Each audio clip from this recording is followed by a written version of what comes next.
The sound of a shovel biting into frozen earth echoes softly in the darkness beneath Vienna's 7th district, the rhythm steady and deliberate, each stroke muffled by layers of soil and the weight of secrecy pressing down from above. It is winter 1948, and 3 men work in silence under a cellar that has been sealed off from the world, their breath clouding in the cold air, their hands blistered and raw. They are not miners or construction workers, but intelligence operatives, officers of British Secret Intelligence Service known as MI6, digging a tunnel toward a Soviet telephone cable buried beneath the streets of occupied Vienna. Above them, the city sleeps, unaware that beneath its pavements and cobblestones, a war of information is being waged with picks and listening devices instead of rifles and tanks. The tunnel is narrow, barely wide enough for a man to crawl through, shored up with timber salvaged from bombed buildings, lit by battery-powered lamps that cast shadows against the damp walls. The objective is simple in concept but perilous in execution: to reach the cable, tap into the Soviet military communications network, and intercept orders, intelligence reports, and logistical data flowing between Red Army headquarters and Moscow. This is Operation Stopwatch, one of the earliest and least known successes of Western intelligence in the Cold War, a venture drawn from declassified files and public archives that would lay the groundwork for even more audacious tunneling operations in Berlin and beyond. Vienna in 1948 is a city divided, carved into 4 occupation zones by the victorious Allies who defeated Nazi Germany 3 years earlier.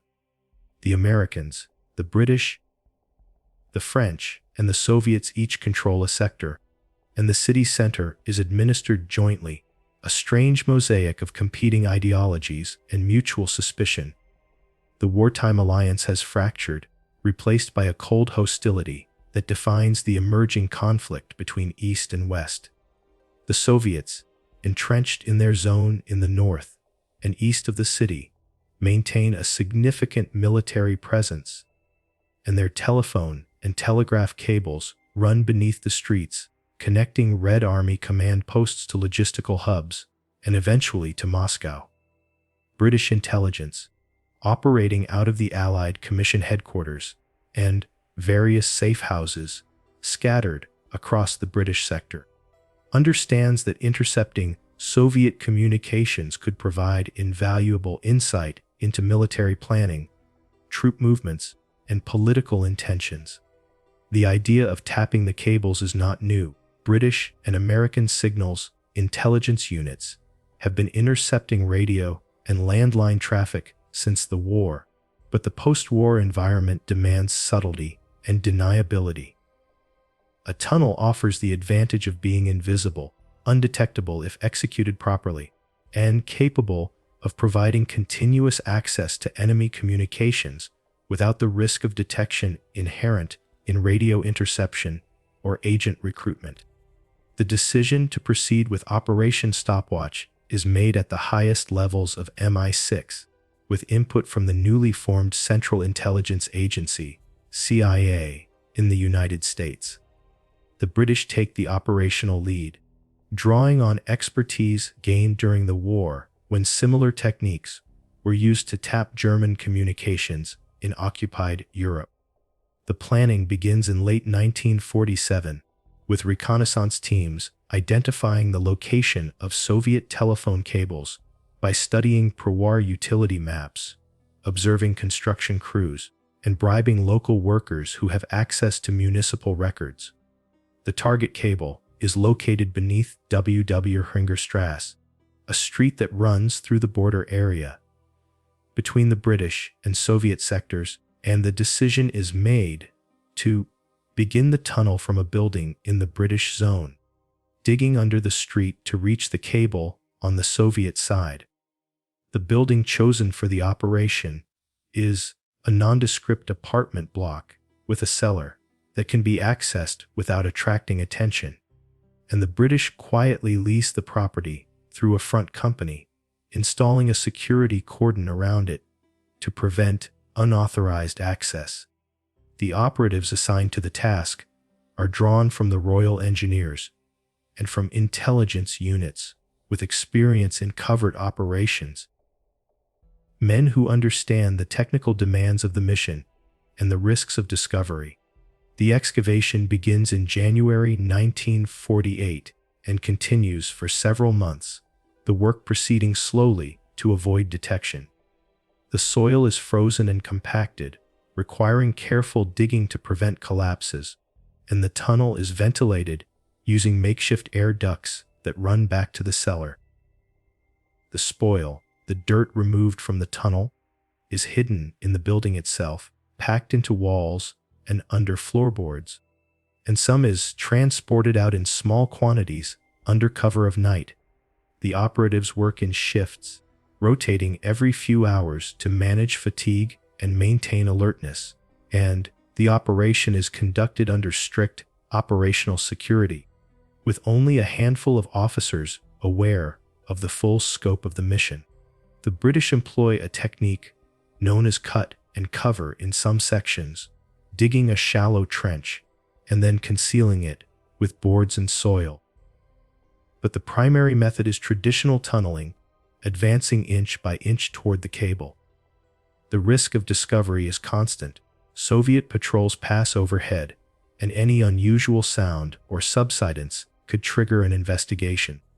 The operatives are instructed to halt work at the slightest indication of danger, to freeze in place and wait until the threat passes.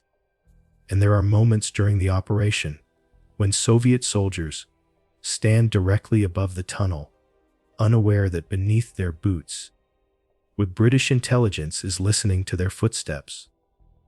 The tunnel reaches the Soviet cable in late spring of 1948, and the next phase of the operation begins.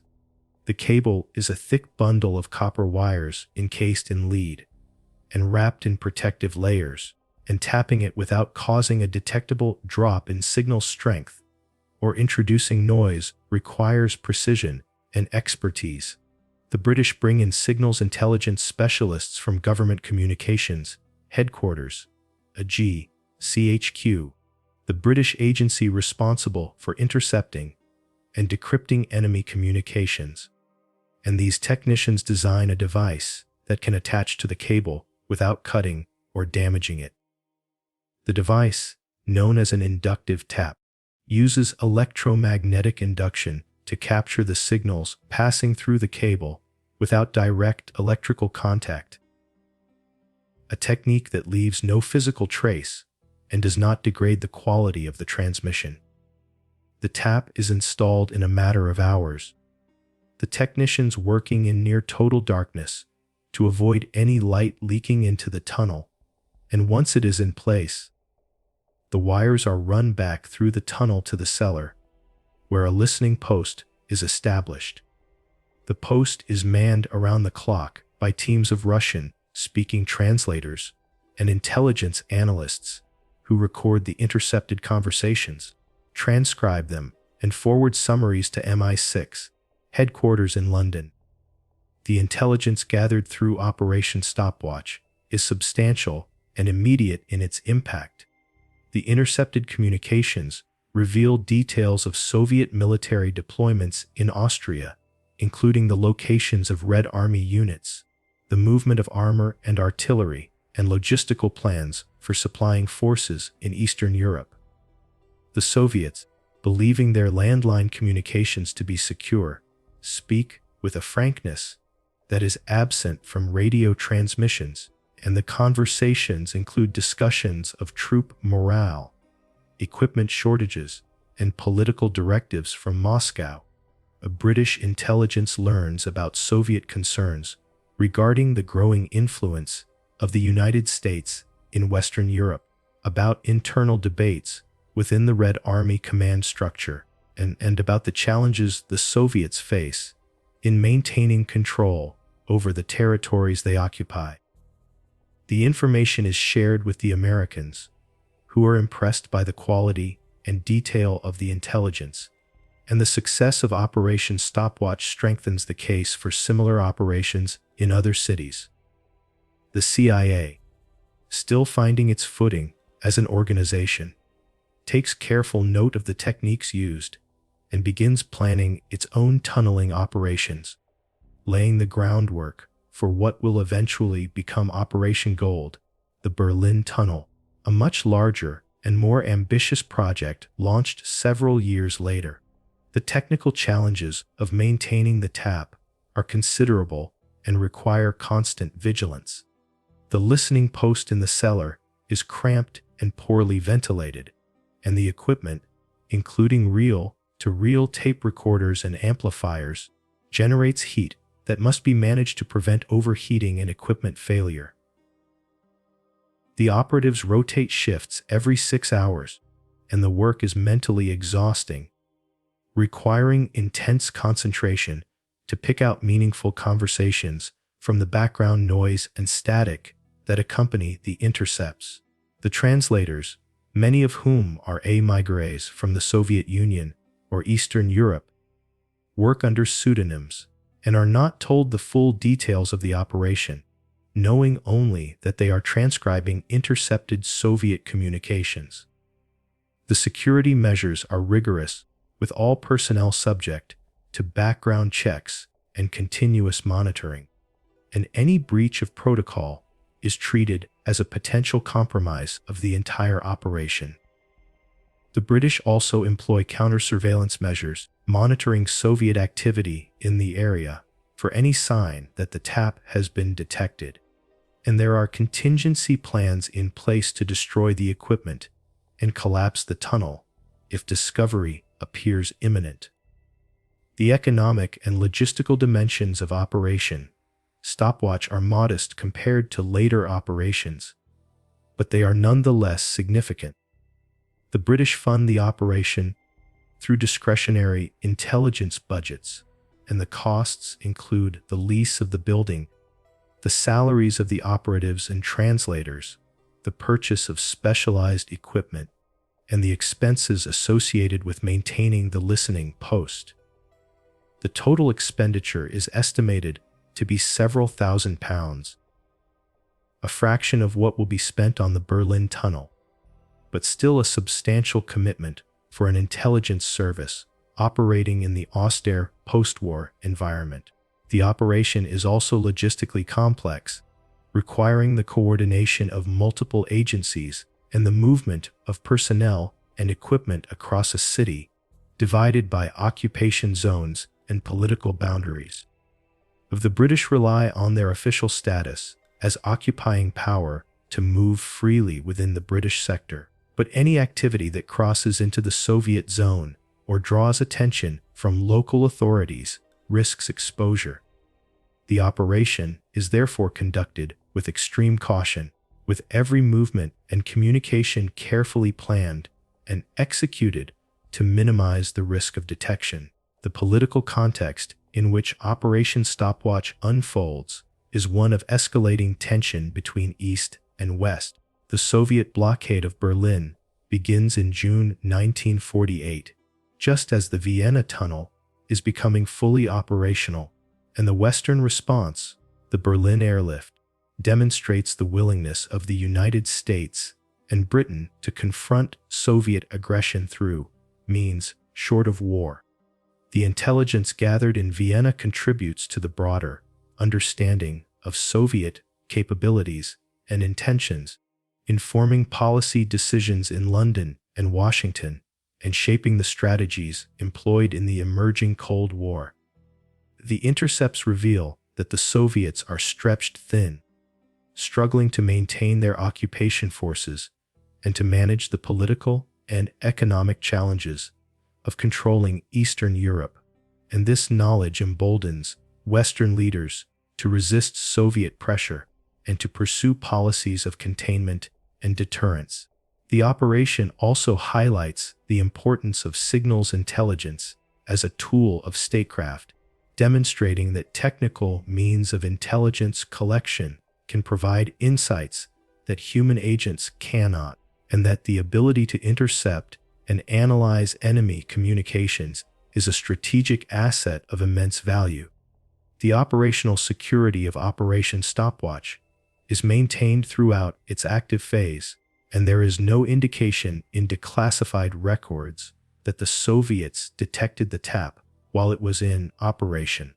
The tunnel remains functional for approximately 3 years, from 1948 to 1951, providing a continuous stream of intelligence until the decision is made to shut it down.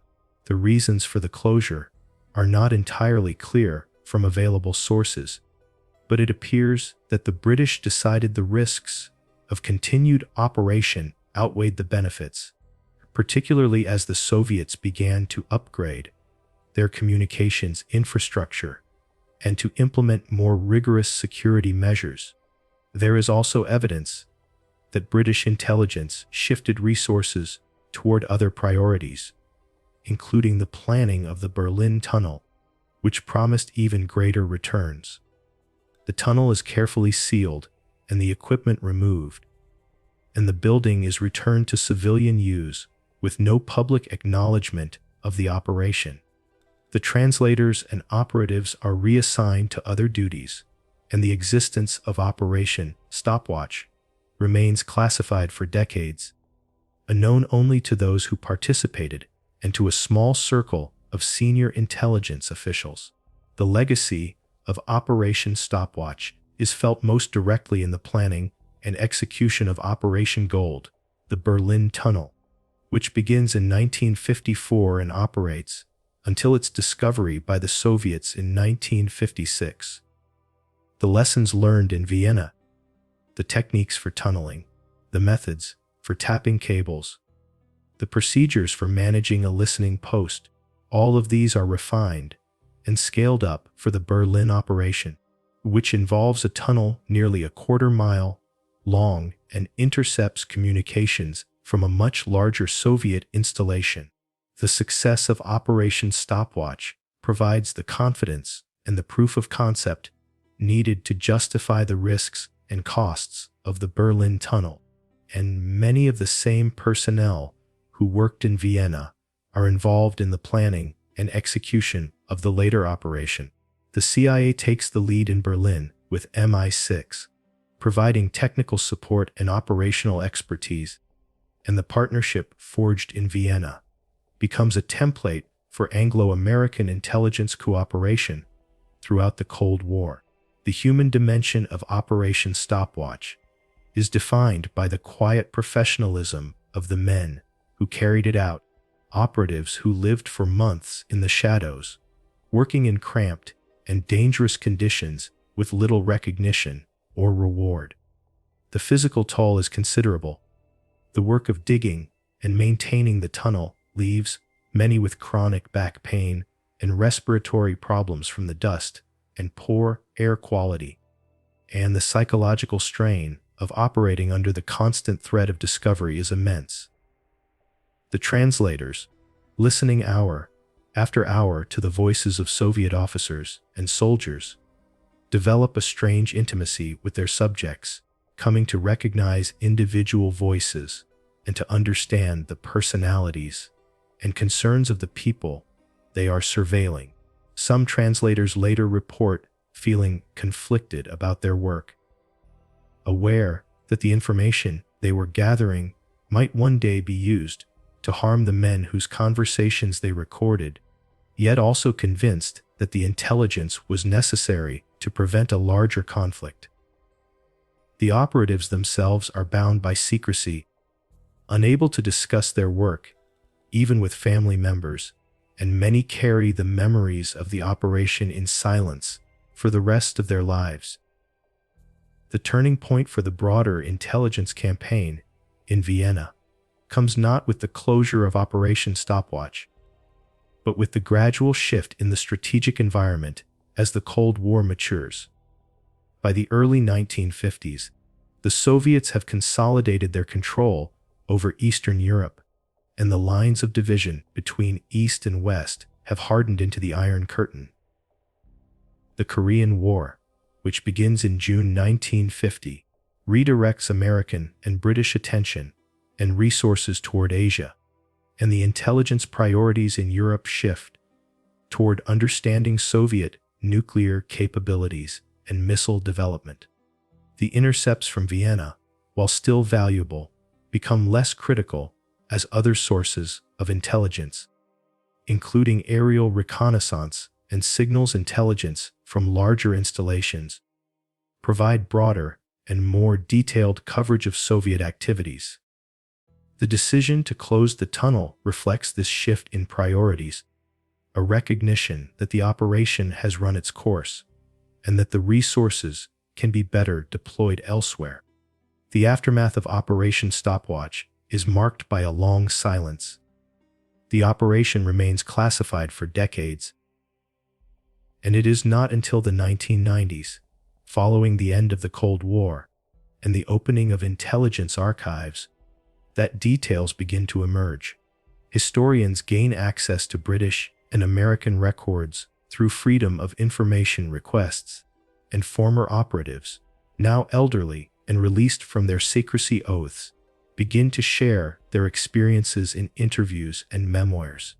The story of the Vienna Tunnel is overshadowed by the more famous Berlin operation, which was discovered by the Soviets and became the subject of extensive public and academic scrutiny. But Operation Stopwatch is gradually recognized as a pioneering effort, a proof of concept that demonstrated the feasibility and value of tunneling operations in the Cold War. The National Archives in London hold files related to the operation, though many documents remain redacted or withheld on national security grounds, and the CIA's own historical office has published limited information about the American involvement in the planning and analysis phases. The ethical and philosophical questions raised by Operation Stopwatch are similar to those raised by all forms of espionage, but they are sharpened by the physical and intimate nature of the operation. The act of tunneling into enemy territory, of literally burrowing beneath the feet of an adversary to steal his secrets, carries a symbolic weight that purely technical or remote forms of intelligence collection do not. The operatives engaged in the work are acutely aware that they are violating the physical space of the enemy, that they are operating in a gray zone where the rules of peacetime diplomacy and wartime necessity overlap and conflict. The intelligence gathered is used to inform policies that seek to contain Soviet expansion and to prevent a Third World War. But the methods employed, the secrecy, the deception, the willingness to use any means necessary, raise questions about the moral cost of security and the limits of what a democratic society should be willing to do in its own defense. The memory of Operation Stopwatch is preserved in the institutional knowledge of MI6 and the CIA, in the training manuals and case studies used to educate new generations of intelligence officers, and in the oral histories recorded by agencies and scholars seeking to document the early Cold War. The operatives who participated are honored quietly within the intelligence community, their contributions acknowledged in classified commendations and in the respect of their peers, but they remain largely unknown to the public. The tunnel itself, sealed and forgotten, lies somewhere beneath the streets of Vienna, a buried monument to a moment in history when the outcome of the Cold War was uncertain and when the actions of a few men, working in darkness, could alter the course of events. The building from which the tunnel was excavated has long since been renovated or demolished, and there is no marker or plaque to indicate what occurred there, no public acknowledgement of the risks taken or the intelligence gathered. The broader lessons of Operation Stopwatch extend beyond the technical details of tunneling and signals intelligence to encompass questions of strategy, risk, and the nature of intelligence work in the modern era. The operation demonstrates the value of patience and persistence, the willingness to invest months of effort and resources in pursuit of a single source of intelligence, and the importance of operational security in protecting that source once it is established. It also highlights the challenges of intelligence sharing and coordination between allied services, the need for clear lines of authority and communication, and the risks of miscalculation or compromise that arise when multiple agencies are involved in a covert operation. The success of the Vienna Tunnel is a testament to the skill and dedication of the operatives who carried it out, but it is also a reminder that intelligence is always incomplete, always subject to interpretation, and always vulnerable to the actions of adversaries who are themselves constantly adapting and evolving their own security measures. The story of Operation Stopwatch invites reflection on the nature of secrecy and the tension between the need to protect sources and methods and the desire of democratic societies to scrutinize the actions of their governments. The operation was conducted in secret, without public debate or oversight, and the intelligence it produced was used to inform policies that were themselves not fully disclosed to the public. This raises questions about accountability, about the extent to which intelligence services can and should operate beyond the reach of democratic institutions, and about the long-term consequences of conducting covert operations whose full details are revealed only decades after the fact.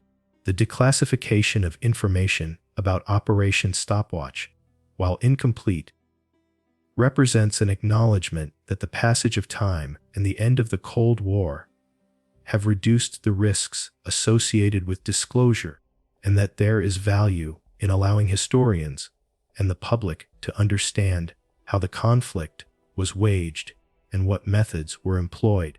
The Vienna Tunnel stands as a symbol of the ingenuity and determination that characterized Western intelligence efforts in the early Cold War, a period when the rules of engagement were still being written, and when every advantage, no matter how small, could tip the balance in a struggle that seemed existential. The operation was not without its flaws. The intelligence gathered was sometimes misinterpreted. The operational security was not perfect, and the decision to close the tunnel was driven as much by practical considerations as by strategic ones. But it was nonetheless a success, a demonstration that covert action could yield tangible results, and that the investment in intelligence capabilities was justified. The men who dug the tunnel, who listened to the intercepted conversations, who analyzed the transcripts and forwarded them to decision-makers in London and Washington, were part of a larger effort to understand and contain the Soviet threat, and their work, while hidden, was no less important than the more visible actions of diplomats and military commanders. As the decades pass and the Cold War recedes into history, the story of Operation Stopwatch takes on a different meaning, becoming not just a tale of espionage and technical prowess, but a reminder of the fragility of peace and the constant vigilance required to maintain it. The tunnel beneath Vienna was a small thing, a narrow passage carved out of frozen earth, but it connected two worlds, the world of open conflict and the world of silent struggle, and the world of soldiers and the world of spies.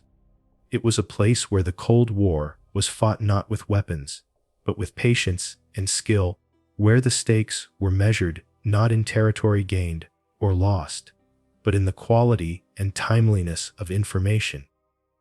The operatives who worked in the tunnel understood this, understood that their labor, though invisible, was part of a larger effort to prevent the Cold War from turning hot, to keep the superpowers from stumbling into a conflict that could destroy them both. The intelligence they gathered was a form of deterrence, a way of seeing the enemy clearly enough to avoid miscalculation, and in that sense, The tunnel was not just a tool of espionage, but an instrument of peace. The final disposition of Operation Stopwatch remains a matter of historical record, preserved in the archives of the intelligence services that conceived and executed it. But the human story, the experience of the men who lived and worked in the darkness beneath Vienna, is more elusive.